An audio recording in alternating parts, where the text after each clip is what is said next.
Good morning. I just woke up. It's 6 a.m. My husband, your father, if I'm talking to my girls, got up to pee. So I woke up. It's super early. I should still be asleep, but I couldn't get back to sleep. So, side note, I know I always look absolutely terrible when I do these things, but it's usually because I'm just sitting around and it's either really early or really late, and there's no makeup, there's no hair done or special outfits. I'm in a hoodie that I got from my sister and some pants, some sweatpants, sweaty pants, some comfy clothes. Um, I just I don't do these to look any way than what I am, to be anything that I'm not.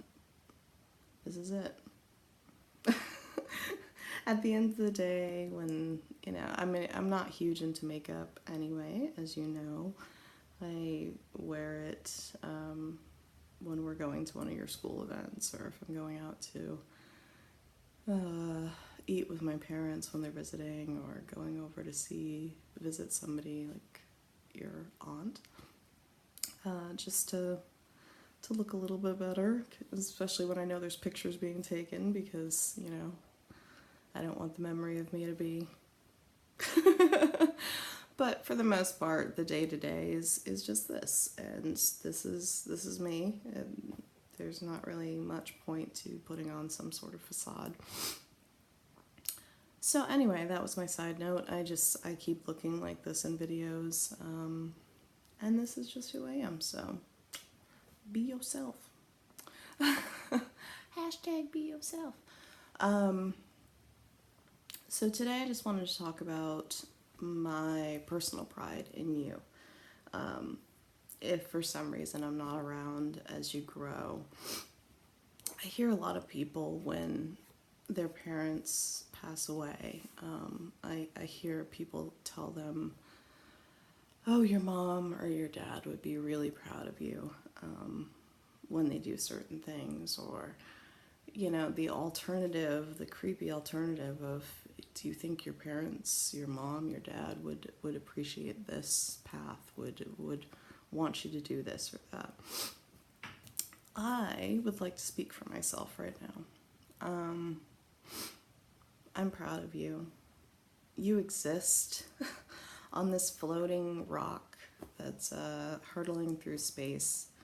Every day that you exist, you are succeeding in something that others can't keep going in.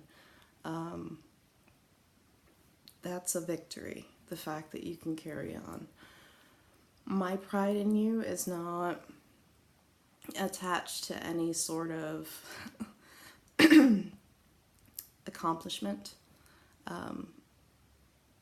I will be proud of you if you graduate from high school and then college and have children and get married and have a nice house and follow a path that is presented to us as the normal way to do things. Of course, I'll be proud of you. I'll be proud of you. I would feel so much pride in my grandchildren and in everything that you accomplish. Your graduation days, I would be very proud of you. Your wedding day, I'd be very proud of you. The day you give birth, so proud. Holding my little grandbaby, so proud. But I want you to know that my pride is not just linked to the path that people tell you to follow. The day you get your GED, if you chose not to finish high school, I'm really proud of you. You have to study for those, and it's not like it's rocket science, I understand, but it's something that you have to choose to do if you choose not to continue on with high school. And if you can do that, I'm very proud of you. If you decide to be a musician like your father and not go to college, he did go to college. He got 2 degrees, actually. But if you choose not to, I'm still proud of you. You've got some career that you love, being an artist, being an actor,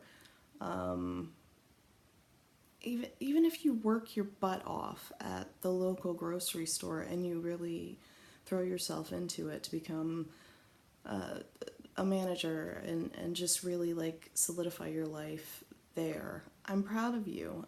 As long as you're not giving up and letting go, and just existing, as long as you're pushing towards something in life, continuing on and being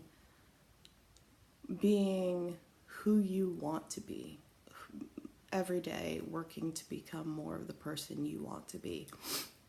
I'm proud of you. The only thing I would be unproud of is if you hurt others, each other, yourselves. That's stuff that I couldn't be proud of. That's stuff that would disappoint me. If you become a person who is mean-spirited or who attacks other people, who works actively to betray and manipulate people, I wouldn't be proud of that. That's not the way that you're supposed to do this thing called life. I don't have any like set religion or set rules, but I do feel like we have one life. There might be something beyond it. There might be some sort of reincarnation, some heaven, some this all might just happen over and over again. We might be in the Matrix. I don't know. It doesn't really matter.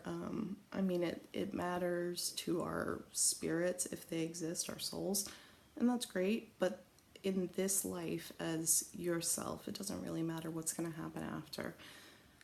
Every day, every action that you do, I just want you to actively think about the fact that each person around you is presumably living their only chance at this life, just as you yourself are living this chance at your life for this time, this only time, only this, only now.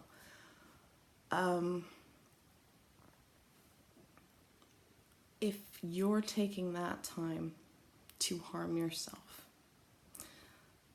you are missing out on the safety that you could grant yourself in this moment. I would be disappointed in that.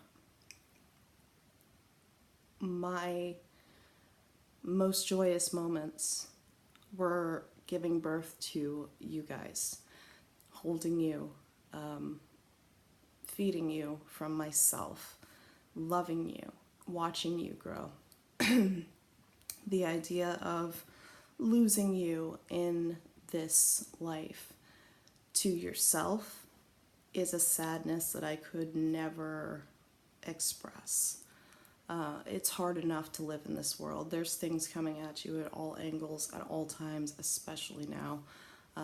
Or maybe not especially now.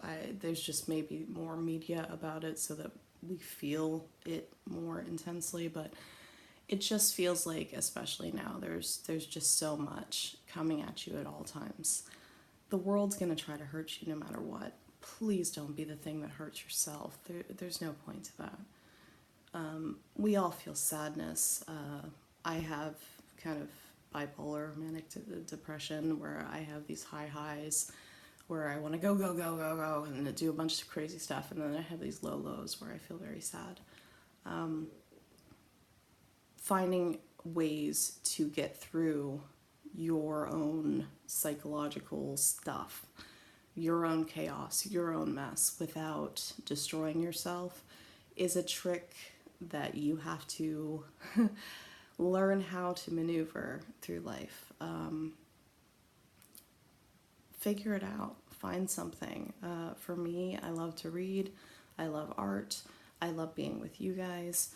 I love TV shows. You know, like sometimes when I'm sad, I just watch The Office or Parks and Rec or something for a little while, just to take my mind out of this chaos and to go into another world for a little while where I can laugh. So just don't hurt yourself. That's pretty number one important. Don't cut yourself. Don't try to kill yourself. Don't overdo it on anything. You can drink, you can smoke weed, you can do whatever. Just don't overindulge in things that make you so dependent on them or so sloppy out of your mind that you end up getting hurt in some way. Moderation. I've said that before. It's pretty important. Just find a way to moderate yourself no matter what you do. Just have fun, enjoy yourself, but don't destroy yourself. Enjoy yourself, don't destroy yourself. That should be a song. Someone do that. Each other. My daughters, you are the only two people in this world that I know of, unless some other kid's popping up, which I don't think so, that are going to grow up in this exact situation with these exact parents. And even if I had another kid, they wouldn't have to go through, like, we lived with my parents when you guys were little, and we moved to Maine, so we had to do this whole move, and you had to readjust yourselves. And so all these experiences that you guys are having, you're 3 years apart, so Aurora's gotten a little bit more of it, but you're pretty much having these experiences side by side. When you get older, you two are pretty much, as far as I know, going to be the only two people on this planet that have your father and I as parents who have the ability to sit down with each other and talk about the differences between who you guys were raised to be and the rest of the world around you, and how other people process things as opposed to how we taught you to, or you learned to growing up. Your life experiences, your traditions, the things that bring you joy, they all started here. And you two are the only two people on the planet that can sit down with each other and have that commiseration, that joy together about what you experienced. To say, oh yes, that is what we experienced. Yes, when Mom didn't have her coffee, she was quite a witch with a bee. Oh, if we didn't clean up our toys, she was so, go clean up your toys. Oh, Dad, and he had to go to a show. But I guess he raised us on it. It's your experiences. To actively hurt each other, siblings, cousins, people, best friends that grew up side by side. There's a Baz Luhrmann song, Sunscreen song, which was a speech he gave at a college for their graduation. And it talks about how the older you get, the more you need the people you knew when you were young. It's very true. As an adult, having somebody that understands the exact circumstances for which you grew up that made you into the person you are today, most people in the world aren't going to understand that, and they're not going to sit around and listen to you talk about it. It's just people don't really care.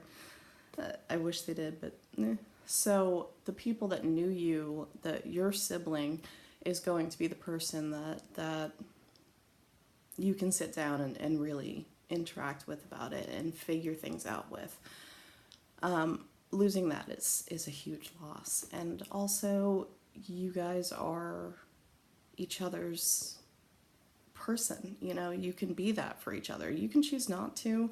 It's pretty sad, but you can be that. My sister, you can call each other all the time and lean on each other and borrow from each other and move in with each other if you need to. Don't use each other. Don't abuse that love and that caring, but help each other and be there for each other, and also know your boundaries and be able to say, all right, sis, that's it.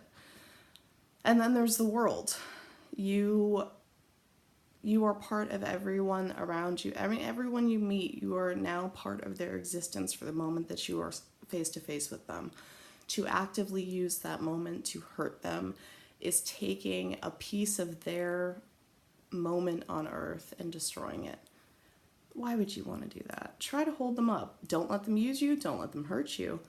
But try to hold up as many people as you can that are trying to be nice to you. All right, I gotta go.